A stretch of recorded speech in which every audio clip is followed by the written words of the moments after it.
So when coming up with this documentary, I thought, what would be the best way to grasp how much caffeine means to me and probably most of the people in the world that drink caffeine. So the best way I thought was, why don't I just go without caffeine for a while, take a month off. So that basically takes out 95% of the drinks that are in the world. No coffee, energy drinks, iced tea, soda. I basically will probably just stick to water. And I've heard from research that it can have some bad side effects without getting off of caffeine. So we'll just have to wait and see what happens. I'd probably say the first week won't be so bad, but once like the second or third week hits, that'll probably be when we see some side effects. I'm an integrative holistic health counselor, and my hours they vary, but they're about 30 hours a week. I do have actually other jobs that I do, so the total time working is much greater than that, but yeah, about 30 hours. I'm an enrolled agent, which is a federally licensed tax professional. During the tax season, which is January 15th to April 15th, I work about 120 to 125 hours a week. In the off season, which is after April 15th, probably about 30 to 35 hours a week.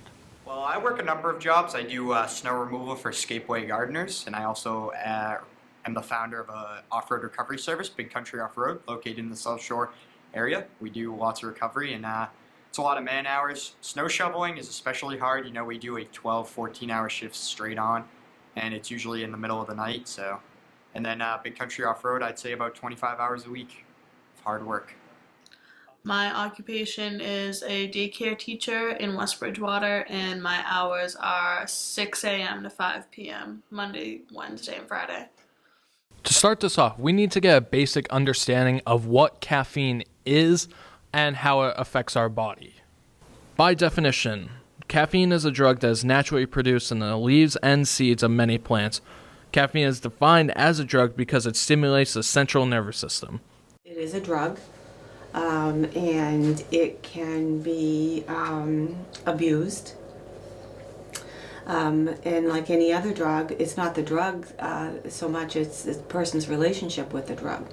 And so if a person develops an addictive pattern of behavior with caffeine, then it's going to have a negative effect. Most people drink it, say once in the morning, and that's it.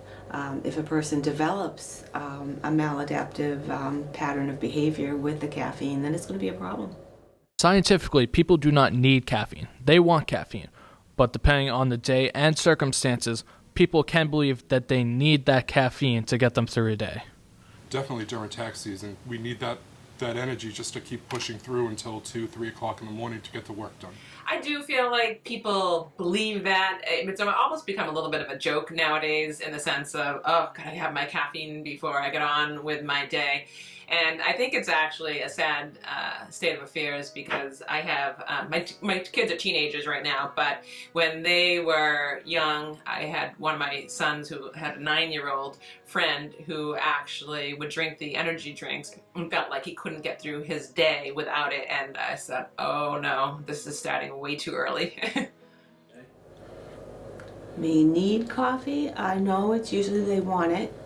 And they want to use it in order to be more alert, but they don't need it. I can see that it's addictable. For me, it's just it's a necessity to get through the workday. There's just no way to work that many hours without some sort of boost. Especially when you're working late at night or you need to pull a shift that you're not exactly had enough sleep for, you definitely need caffeine. So I would agree with that, 100%. It's not so much that you need it; it's that you want it to be able to do a good job, especially if you're working. Not throughout the whole day, just the beginning. Definitely at 6 a.m. I need caffeine to wake up and function. The effect of caffeine differs in many ways for many different people, but how many cups is necessary to some people? During tax season, I would say anywhere from 8 to 12. Off season, probably 4 a day. One medium iced coffee from Dunkin' Donuts every day.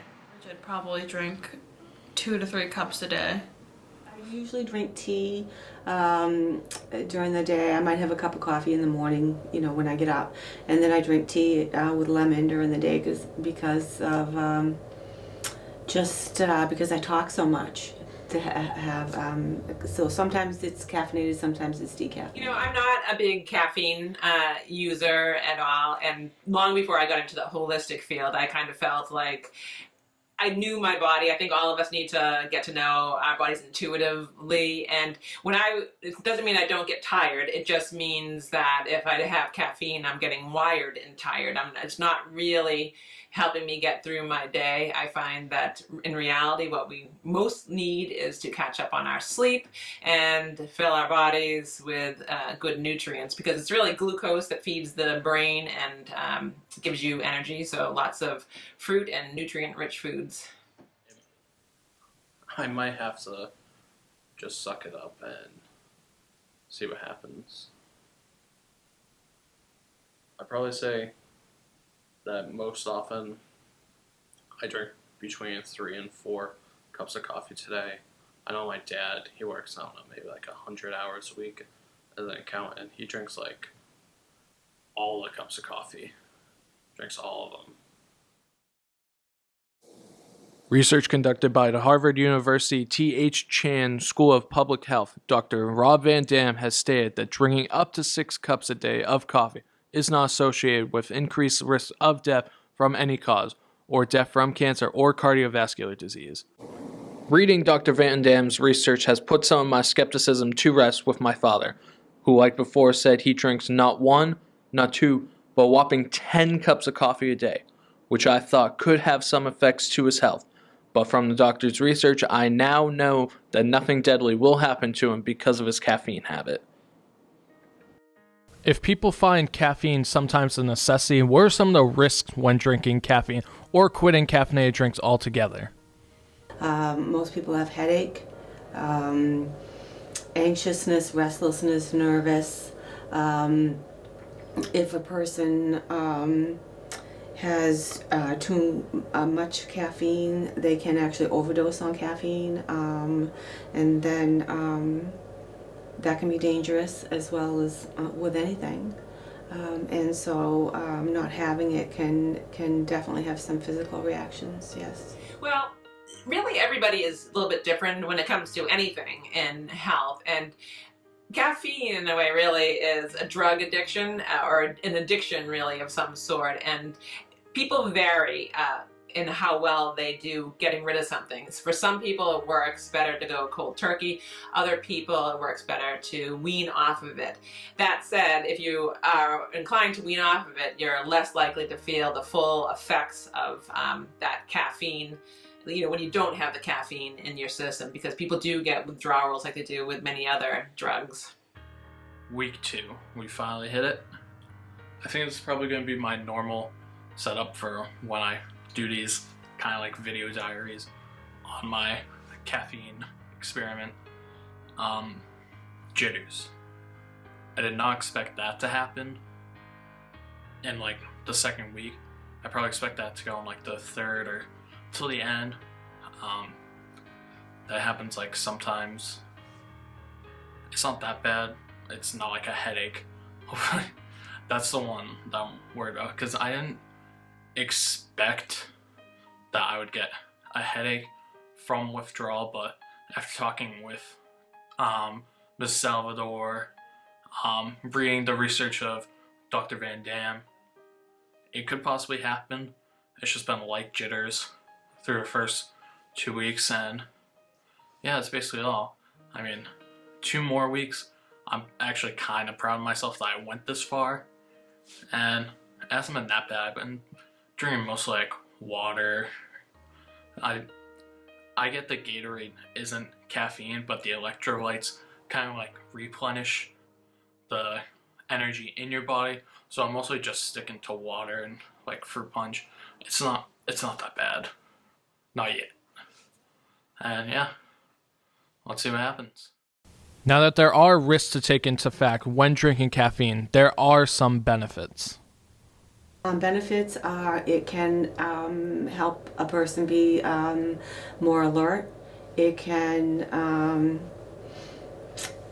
It can, that's about it. That's mainly what it's used for. Yeah, until you hit a crash. I mean, every cup of coffee I drink, I notice that crash more and more. But yeah, it definitely benefits you for the majority of the day. Yeah, personally, I don't think there are a lot, but as you may know, there's a study out every other day on the news, and there are a lot of things that are attributed to the use of caffeine. Of course, the energy boost, which people is probably the number one reason that people use caffeine, but it's associated with improving your memory. It's associated with better workouts, so you get better workout and muscle recovery. It's associated with improving Alzheimer's, diabetes. I mean, really, the list goes on. It's a lot of things that they attribute health benefits to caffeine. I forgot my glasses. It's been a bad day. With this, I just woke up with the worst headache ever. Okay, not ever, but let me get these on now. It's kind of bad. I knew that one of the side effects would be headaches, and I mean, I took some migraine pills about 5 minutes ago, so hopefully that sets in and relieve the symptoms. My headache, no real jitteriness. I mean, it's the second week. I expected something to happen. Maybe by the third week it'll die off, because that's like when I think the caffeine's probably flushed out of my system. But first week, a little bit of jitteriness, wasn't that bad. I haven't had anything, you know, like this headache. So, I mean, 2 weeks in, still going strong, no caffeine. All day, no caffeine. Normal caffeinated drinks like soda or coffee have a normal amount of caffeine per cup or bottle. But when you take a look at energy drinks, it seems like they have taken a step up in the amount of caffeine per serving. I'm not a fan of those drinks. I've had one or two before, but I found that they made my heart race, so that's just something I stay away from. Well, I think it's their accessibility, really. I think they're a quick fix, really, just because there's good marketing going on. You know, people have now associated these energy drinks with health drinks, and a lot of times there's vitamins and minerals that are even added to it, and some of the things that are added can be beneficial to you. But the other reason is a lot of them are this big, which makes it kind of easy to swallow down very quickly. And even if they're bigger, people just feel like they're getting more out of it. And also, a lot of those drinks actually have more caffeine than the coffee. So I think sometimes people feel like, ooh, I really got a boost out of that, when, you know, it's really just causing a lot of problems long term. No, I like to stick to coffee and tea because they have antioxidants. The energy drinks have a lot of bad chemicals in them and a ton of sugar, so I stay away from them. Plus, I've read a lot of bad things about them. But yeah, I stick to traditional drinks. Once again, going with Dr. Van Dam's research, he states that a cup of coffee is an 8-ounce cup with 100 milligrams of caffeine, compared to a normal Monster Energy drink that has 160 milligrams of caffeine. Included ingredients in Monster are carbonated water, sucrose, glucose, citric acid, natural flavors, taurine, sodium citrate, color added, and many other long-named chemicals that you don't understand and probably aren't good for your body. So some people may want to stay away from energy drinks and stay with the more conventional caffeinated drinks like coffee and tea. Concluding this experiment over the past month, I want to know if people themselves believe that at some point they could quit caffeine altogether. Yeah, definitely. I could quit cold turkey any day. To rid myself of caffeine? Yeah, you can wean yourself off of that just like you wean yourself off of anything that you're addicted to, whether that's chewing gum or smoking cigarettes, drinking. It's not easy, but it can be done. Well, it's finally over. It's been a month now without caffeine. I can kind of say that I'm excited that it's over, because we did see that there were some side effects going on. Not too major, I handled it, except the headache, that was bad. But, as you can see, last day, And yeah, kind of glad I can start drinking caffeine again. I won't probably drink as much as I used to, just because of all the research that I did on the subject, but a coffee every day, I mean, that's normal for most people. And yeah, I'm just glad that it's over. Everything from the interviews to the experiment over the past month has brought some great factors, both positive and negative, for if caffeine is beneficial to the body. But in reality, it all comes down to society for if they want to risk the consequences to seek that little high from caffeine.